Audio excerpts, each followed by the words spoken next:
Assalamualaikum warahmatullahi wabarakatuh. Kami dari kelompok 11 dengan saya Munawarah dengan NIM 235221046 dan Najwa Arsizawara dengan NIM 235221065. Kami dari kelompok 11 izin presentasikan hasil kerja kelompok kami mengenai keragaman dalam sebuah perusahaan. Pembahasan kita yang pertama adalah seberapa beragamkah tenaga kerjanya. Yang kedua, apa saja keuntungan yang didapatkan oleh perusahaan dari sebuah keberagaman. Lalu, bagaimana cara para pimpinan perusahaan dalam menghadapi keberagaman dalam sebuah perusahaan? Dan apa saja tantangan dan manfaat yang didapat oleh perusahaan dalam menghadapi keberagaman tenaga kerja? Dan yang terakhir adalah apa yang dapat dilakukan perusahaan untuk memastikan bahwa pelamar, karyawan, dan juga pelanggan dari latar belakang yang dihargai. Sebelum masuk dalam pembahasan, perlu diketahui keragaman adalah perbedaan identitas di antara dua orang atau lebih yang mempengaruhi kehidupan mereka sebagai pelamar, karyawan, dan pelanggan. Ada 3 jenis keragaman, yaitu yang pertama adalah keragaman tingkat permukaan. Ia mewakili karakteristik individu yang terlihat, termasuk namun tidak terbatas pada usia, ukuran tubuh, disabilitas yang terlihat, ras, atau jenis kelamin. Yang kedua adalah keragaman tingkat dalam, mencakup sifat-sifat yang tidak dapat diamati seperti sikap, nilai, dan juga kepercayaan. Dan yang ketiga adalah keragaman tersembunyi. Keragaman tersembunyi ini mencakup sifat-sifat yang ada di tingkat dalam, namun dapat disembunyikan atau diungkapkan sesuai dengan kebijaksanaan individu yang memilikinya. Seberapa beragamkah tenaga kerjanya? Para peneliti memperkirakan pada tahun 2020, 14% angkatan kerja terdiri dari orang Latin, 11% orang kulit hitam, 6% orang Asia. Dan pada 2016, komposisi angkatan kerja terdiri dari 17% orang Hispanik, 12% orang kulit hitam, 6% orang Asia. 1% suku Indian Amerika, penduduk asli Hawaii, penduduk asli Kepulauan Pasifik, dan 2% orang dari dua ras atau lebih. Angkatan kerja diisi oleh 47% wanita dan 53% pria. Apa saja keuntungan yang didapatkan perusahaan dari keragaman dalam perusahaan? Menurut Cox dan Black, ada 5 peluang, yaitu yang pertama adalah keuntungan biaya. Perusahaan yang menerapkan toleransi dan melindungi karyawan perempuan dari diskriminasi akan mengurangi kemungkinan mereka dituntut karena diskriminasi di tempat kerja. Cox dan Black mengidentifikasi ini sebagai peluang bagi perusahaan untuk mengurangi potensi pengeluaran dalam gugatan hukum. Yang kedua adalah akuisisi sumber daya. Sumber daya manusia adalah faktor terpenting bagi perusahaan. Perusahaan yang menghargai keragaman akan menarik pelamar perempuan dan minoritas lebih banyak. Studi menunjukkan mereka memiliki niat bekerja yang lebih tinggi. Ketika perusahaan menarik lebih banyak pelamar, peluang mempekerjakan karyawan yang berkualitas itu akan meningkat. 3. Pemasaran. Perusahaan mendapatkan perspektif yang luas mengenai preferensi konsumen dari budaya yang berbeda. Perusahaan akan memperoleh pasar demografis tentang produk dan layanan mereka. Perusahaan juga akan meningkatkan reputasi di mata pasar yang mereka layani, sehingga mereka dapat menarik pelanggan baru yang lebih banyak. 4. Fleksibilitas sistem. Cox dan Black berpendapat bahwa kemampuan untuk berinteraksi secara efektif dengan individu yang berbeda dengan diri kita sendiri akan membangun fleksibilitas kognitif, yaitu kemampuan berpikir tentang berbagai hal secara berbeda dan menyesuaikan perspektif kita dengan seseorang. 5. Kreativitas dan pemecahan masalah. Karyawan dari berbagai latar belakang akan menghasilkan berbagai sudut pandang, ide-ide yang inovatif, dan juga cara mereka mengatasi tugas dan juga sebuah permasalahan.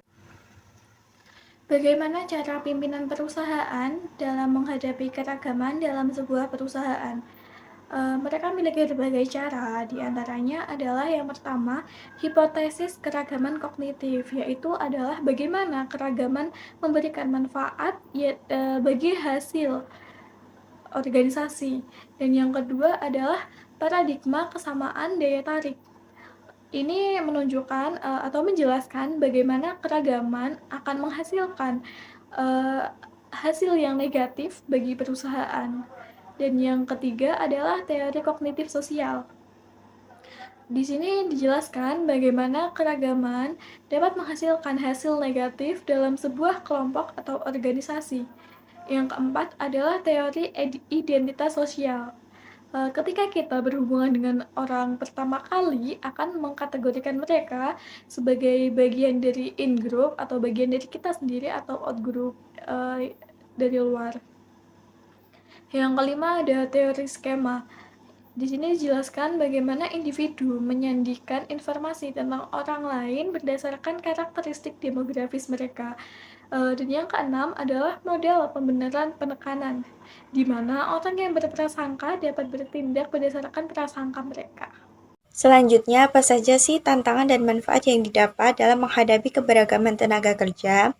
Jadi, para manajer dapat bekerja untuk memastikan bahwa upaya dan inisiatif yang mereka lakukan untuk meningkatkan keragaman di tempat kerja itu berasal dari perspektif yang memastikan dan mengupayakan kesetaraan dan keadilan. Dengan melakukan pendekatan terhadap masalah keragaman dan keberagaman dengan cara yang bijaksana, para manajer dapat mengurangi tantangan yang ditimbulkan oleh tenaga kerja yang beragam dan meningkatkan manfaat yang dapat ditawarkan tenaga kerja yang beragam. 3 perspektif tentang keragaman di tenaga kerja.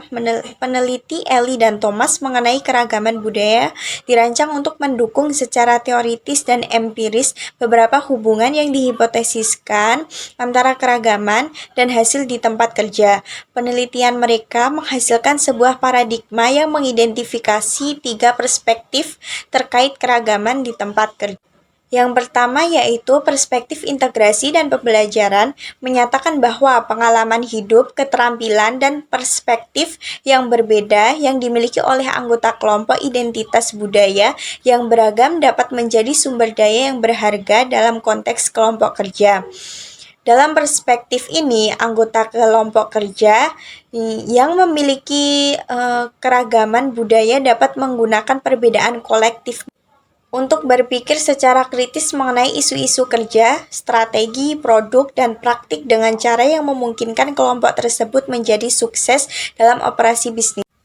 Yang kedua yaitu perspektif akses dan legitimasi. Ini berfokus pada manfaat yang dapat diberikan oleh tenaga kerja yang beragam kepada bisnis yang ingin beroperasi di pasar yang beragam atau dengan klien yang beragam secara budaya. Kelompok kerja yang beroperasi di bawah perspektif ini melakukannya untuk mendapatkan akses ke pasar yang beragam. Jenis keragaman di tempat kerja ini lebih merupakan jenis keragaman fungsional yang tidak berusaha mengintegrasikan atau menghargai keragaman pada inti. Selanjutnya yang ketiga yaitu perspektif diskriminasi dan keadilan berakar pada keyakinan bahwa tenaga kerja yang beragam secara budaya merupakan kewajiban moral yang harus dipertahankan untuk menciptakan masyarakat yang adil dan setara. Perspektif ini ditandai dengan komitmen terhadap kesempatan yang sama dalam perekrutan dan promosi dan tidak secara langsung mengaitkan produktivitas atau keberhasilan kelompok kerja dengan keragaman. Selanjutnya, apa yang dapat dilakukan perusahaan untuk memastikan pelamar, karyawan, dan pelanggan dari semua latar belakang dihargai? Berikut ini adalah contoh-contoh yang dapat dilakukan oleh para pemimpin dan perusahaan untuk memastikan bahwa karyawan merasa dihargai. Yang pertama yaitu proses seleksi wawancara. Untuk memastikan keadilan bagi semua pelamar, perusahaan harus menggunakan wawancara yang sangat terstruktur yang terdiri dari 15 karakteristik berikut, yaitu analisis pekerjaan, pertanyaan yang sama, pertanyaan terbatas, pertanyaan yang lebih baik, wawancara yang lebih lama, kontrol terhadap informasi tambahan, pertanyaan yang terbatas dari kandidat, skala penilaian yang beragam, skala penilaian yang dijangkarkan, catatan yang rinci, pewawancara yang banyak, pewawancara yang konsisten, tidak ada diskusi di sela-sela wawancara, pelatihan, serta prediksi secara statistik. Kedua yaitu hubungan pendampingan yang beragam. Berkat pertumbuhan pesat perjalanan internasional dan globalisasi, para manajer seringkali diminta untuk mengelola tenaga kerja yang semakin beragam. Penting bagi para manajer dan mereka yang memiliki posisi kekuasaan untuk memiliki kemampuan yang memadai untuk mengelola tenaga kerja yang beragam dengan cara-cara yang bermanfaat bagi semua pihak. Hubungan mentoring yang beragam adalah hubungan di mana mentor dan mente berbeda dalam hal status mereka di dalam perusahaan dan di dalam masyarakat yang lebih luas. Perbedaannya bisa dalam hal ras, jenis kelamin, kelas, disabilitas, orientasi seksual, dan status lainnya. Jadi kesimpulannya adalah angkatan kerja terdiri dari 17% orang Hispanik atau Latin dari semua ras, 12% orang kulit hitam, 6% orang Asia, 2% adalah dari orang-orang yang memiliki 2 ras atau lebih, dan 1% suku Indian Amerika, penduduk asli Alaska, penduduk asli Hawaii, dan penduduk Kepulauan Pasifik. 47% angkatan kerja diisi oleh wanita dan 53% oleh laki-laki. Cara pimpinan perusahaan dalam menghadapi keberagaman dalam sebuah perusahaan yaitu melalui hipotesis keragaman kognitif, paradigma kesamaan daya tarik, teori kognitif sosial, teori identitas sosial, teori skema, model pembenaran sampai penekanan. Hal yang dapat dilakukan oleh perusahaan untuk memastikan bahwa pekerja, pelamar, dan juga pelanggan dari latar belakang yang dihargai yaitu melalui proses seleksi wawancara dan melalui hubungan pendampingan yang beragam. Sekian presentasi dari kelompok kami. Atas kekurangannya kami mohon maaf. Wassalamualaikum warahmatullahi wabarakatuh.